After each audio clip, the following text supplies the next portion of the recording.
Here's how you install the batteries. Flip it around to the back, get a flathead screwdriver, or you can also utilize this piece from the mountain kit. And then once it's unscrewed, you're gonna go ahead and pry it open from the sides. Once it's open, you can go ahead and install your batteries. Also make note that the reset button is right inside here. Put the cover back on, tighten the screw, and you're good to go. Time to set it up. Go ahead and plug in the sync mod.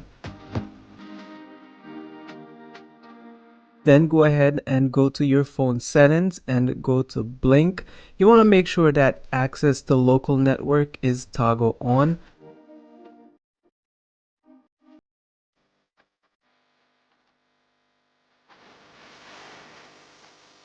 Next, open up your blink app and go to the plus in the top right corner. Then choose the sync mod option. Scan the QR code on the back of the sync mod.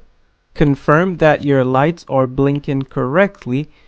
Connect to your local network.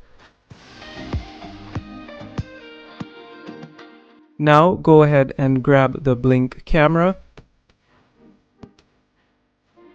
On the front of the camera, right next to the camera lens, you will see a red light flashing. That's the status LED light. That means the camera is good and ready to go. Select the plus button in the top right corner. Choose the mini camera option. Then scan the QR code in the back of the camera. From there, the camera will install some firmware updates. And that's it for the setup. Remember, this camera does not work without the sync mod. On the sync mod, there is a USB port.